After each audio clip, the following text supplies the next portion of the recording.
What does 50 years of interstellar travel actually do to a machine? Right now, more than 25 billion kilometers from where you are sitting, a spacecraft the size of a small car is still whispering back to us. A signal so faint it takes almost a full day to arrive, carried by a transmitter weaker than the bulb in your refrigerator. That spacecraft is Voyager 1, and it is dying. Beyond the edge of our sun's protection, out in the cold, nothing between the stars, Voyager is being sandblasted by interstellar dust and warped by extreme thermal stress. Engineers can no longer see it. No telescope on Earth can resolve it. So instead, they reconstruct it, mapping every pit, every fracture, every molecule of degradation, trying to predict the exact moment structural decay turns these functioning probes into silent monuments. Today, you are going to perform that reconstruction with them.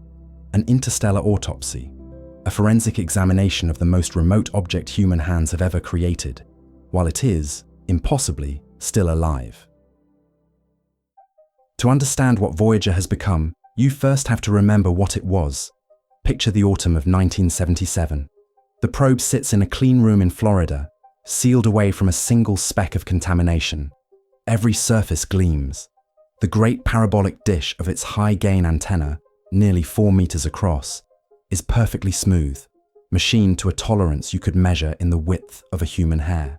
This is golden age engineering, built by hand by people who use slide rules, by a generation that believed a machine could be sent to the edge of the solar system and beyond if you simply built it well enough. Run your eyes across its skin. Most of Voyager's structure is aluminum alloy, light, strong, and chosen, because it would hold its shape across a journey no engineer of that era could fully imagine. In its pristine state, that alloy is a tight, ordered lattice of atoms, its surface protected by a thin, self-healing layer of oxide that forms the instant aluminum meets air. On Earth, that oxide layer is a shield. It is what keeps a soda can intact. The designers knew it would hold. What they could not know was what happens to that shield when there is no longer any air to heal it, when the only thing touching the metal is the raw, abrasive medium between the stars. And here lies the problem that makes this entire investigation necessary. We launched a perfect machine into a place we had never been, and then we lost the ability to look at it. Voyager crossed into interstellar space in 2012, and from that moment on, it became invisible to us in every way except one: the data it sends home. We cannot photograph its wounds. We cannot run a hand across its scars. So forensics becomes the only tool we have. By studying the behavior of its instruments, the drift in its signal, the slow failure of its components, and the brutal physics of the environment it now inhabits, scientists can build a picture of a body they will never see again. They can tell you, with cold confidence, that the gleaming machine from 1977 no longer exists. What remains is something else, something the universe has been quietly rewriting, atom by atom, for nearly 5 decades. To meet it, you have to follow the damage. The first wound is the one you would never see coming, because the weapon is too small to notice and far too fast to survive. The space between the stars is not empty. It is thinly seeded with dust, microscopic grains of silicate and ice and metal, the scattered debris of dead stars and ancient collisions. To your eye, the interstellar medium would look like absolute void. But Voyager is not drifting through it gently. It is tearing through it at roughly 17 kilometers every second. At that speed, even a grain 1,000 times smaller than a sand particle carries the energy of a bullet, and there is no atmosphere out there to slow anything down. Now, multiply that by time, by 50 years, by the uncountable number of impacts during every hour of every day across decades of flight. This is not a storm you could photograph. It is an invisible sandstorm, relentless and silent, scouring the spacecraft from every direction at once. Each microscopic strike does something specific. When a dust grain slams into the hull at hypervelocity, it does not bounce, it vaporizes, and so does a tiny crater of metal around the impact point, blasted away in a flash of plasma. Engineers call the cumulative result pitting. One pit is nothing, but the surface of Voyager has now absorbed countless millions of them, each one a microscopic crater gouged into the skin. each one removing a fleck of material and leaving a sharp, stressed edge behind. Slowly, those edges become the starting points for fractures. Slowly, the structural integrity that the 1977 engineers built into every panel is being eaten away from the outside in. Look closest at the great antenna dish, the very feature that lets Voyager speak to us at all. Its performance depends on being smooth. A parabolic mirror works by focusing incoming and outgoing energy with mathematical precision, and that precision is a function of its surface. 50 years of microscopic bombardment have almost certainly changed that surface forever. The smooth, polished curve that left Earth has been worked over grain by grain, impact by impact, until, by every model we have, it now behaves less like a mirror and more like sandpaper. A roughened, frosted, abraded skin where there was once a flawless reflective sheen. It is a cruel kind of erosion because it attacks the spacecraft's voice. Every micron stripped from that dish is a fraction of a decibel lost from a signal that is already almost too faint to hear. The sandstorm you cannot see is, very quietly, trying to silence the thing it is wearing down. And there is no respite, no shelter, no calm season. On Earth, even the harshest desert storm eventually passes. The wind drops. The sand settles. Out where Voyager travels, the storm has no end. There is no horizon for it to move beyond. As long as the spacecraft keeps moving, and it will keep moving forever, it keeps carving its own path through the dust, generating its own endless headwind of impacts. The faster it travels, the harder the medium strikes back. This is the terrible arithmetic of deep space. The very speed that carried Voyager to the stars is the same speed that is grinding it down. Every kilometer of glorious progress is also a kilometer of damage. The dust attacks the body. Radiation attacks the soul of the machine. Inside our solar system, you live inside an invisible fortress. The sun blows out a constant wind of charged particles that inflates a vast protective bubble, the heliosphere. And that bubble deflects much of the violent radiation pouring in from the rest of the galaxy. Voyager spent the first 35 years of its life inside that fortress. Then, in 2012, it crossed the heliopause, the outer wall of the bubble, and stepped, for the first time, into the full fury of interstellar space. Out there, the spacecraft is bathed in galactic cosmic rays. Atomic nuclei accelerated to nearly the speed of light by supernova, and forces we barely understand. These are not gentle. A single high-energy cosmic ray can punch clean through metal and into the delicate electronics within, flipping a bit of memory, corrupting a command, or severing a microscopic connection in the probe's nervous system. Voyager's engineers shielded what they could, but no shield stops everything, and the bombardment never pauses. The damage you should worry about most, though, is not to the metal, it is to everything that is not metal.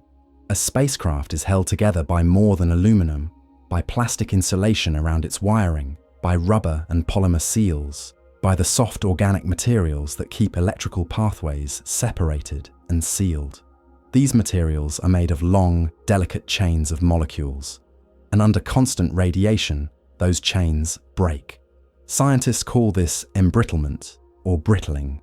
Picture a rubber band left in the sun for a summer, how it loses its stretch, hardens, cracks, and finally crumbles at a touch. Now imagine that process driven not by a single summer but by 50 years of unfiltered cosmic radiation. The insulation wrapped around Voyager's wiring has, by every reasonable estimate, lost its flexibility entirely. The seals have likely hardened and fractured. Some of these once soft materials have almost certainly degraded to the point of turning to dust, shedding from the components they were meant to protect. And then there is the golden record, the gold-plated copper disc bolted to Voyager's side, humanity's message in a bottle, engraved with the sounds and images of Earth. It was plated in gold precisely because gold resists corrosion, a deliberate bet that it could survive 1 billion years. But even gold is not immune to the slow erosion of solar wind and interstellar particles sweeping across its surface. Atom by atom, those outer protective layers are being sputtered away. The message endures, but the messenger that carries it is being sanded down by the very void it was meant to outlast. There is a fourth force at work, and it is the most relentless of all, because it does not attack from outside. It comes from within the machine, from its own dying heart. Voyager does not run on sunlight. So far from any star, solar panels would be useless. Instead, it carries a nuclear heart, a generator fueled by decaying plutonium, which produces both the electricity that powers the instruments and the heat that keeps the spacecraft from freezing solid. At launch, that heart ran warm and strong, but plutonium decays on a fixed schedule that no engineer can negotiate with, and with every passing year the generator produces a little less power and a little less warmth than the year before. The machine is, very literally, growing colder as it ages. Now consider the journey it has made. Voyager began its life in the relative warmth of the inner solar system, swinging past Jupiter and Saturn, basking in radiant heat. From there, it climbed outward into deeper and deeper cold, until it reached the cryogenic dark beyond the heliopause, where the temperature approaches the deep background chill of the galaxy itself. 5 decades of that journey have meant 5 decades of temperature change. And temperature change is a quiet form of violence to a structure. Every time a section of the spacecraft warms, the metal expands.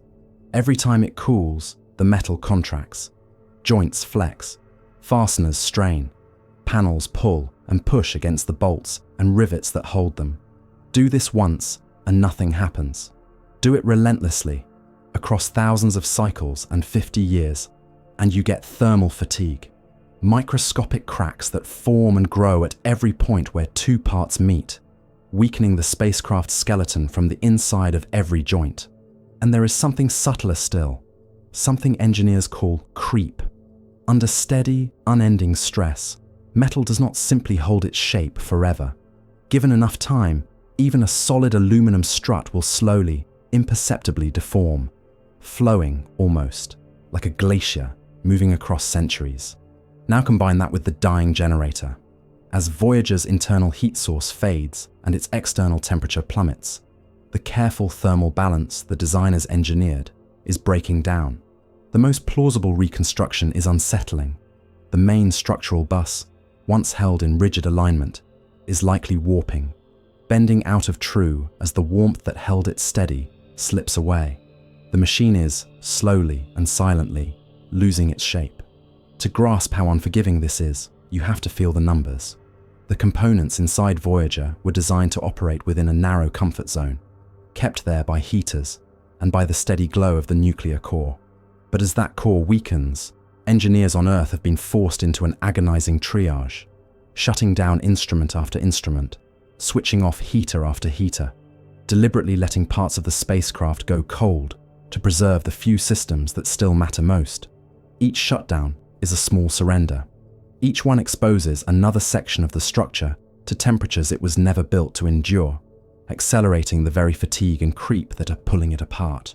The team is not repairing Voyager. No one can. They are managing its decline, choosing which parts of the body are allowed to freeze first. So bring all the evidence together. Lay it out the way a forensic investigator would at the end of an examination, and ask what Voyager 1 has truly become. The pristine, mirror-smooth machine of 1977 is gone. In its place, the data points to something far darker and far stranger. A hull pocked with millions of microscopic craters, an antenna dish abraded from a polished mirror into a roughened, frosted skin, internal wiring stripped of crumbling insulation, seals hardened and fractured, organic materials degraded toward dust. A structure laced with fatigue cracks at every joint, slowly warping out of alignment as its nuclear heart grows cold. This is the final forensic image, not a gleaming ambassador of human ingenuity, but a scarred, darkened skeleton of its former self, drifting onward through the dark. And yet, this is the part that should stop you. It is still working. It is still transmitting. The most damaged, most degraded, most remote machine in human history is still, against every reasonable expectation, reaching back across the void to tell us that it is there. But that will not last. The plutonium will keep decaying, the power will keep fading, and sometime in the years just ahead, the final instrument will fall silent. The last command will go unanswered, and Voyager will cross a threshold more permanent than any boundary of physics. It will stop being a functioning scientific instrument, a thing we operate, a thing we converse with, and become something else entirely. A passive object, a drifting, silent artifact, an archaeological site in the void, sealed at the moment of its death and carried onward at 17 kilometers a second for billions of years. Think about what that means. Every scar on its body is permanent. The pits, the fractures, the abraded dish, the warped frame. These are not failures to be mourned. They are a record. They are the physical imprint of humanity's first real touch across the interstellar boundary, written into metal by the universe itself. Long after our cities are gone, long after our sun has changed, that battered machine will still be out there, carrying its golden message and its hard-earned scars through the dark between the stars. We performed this autopsy to understand a dying spacecraft, but what we really uncovered is a monument, built by us, finished by the cosmos, and destined to outlast everything we have ever known. This was Voyager 1, the furthest thing we ever made, and the longest lasting mark we will ever leave.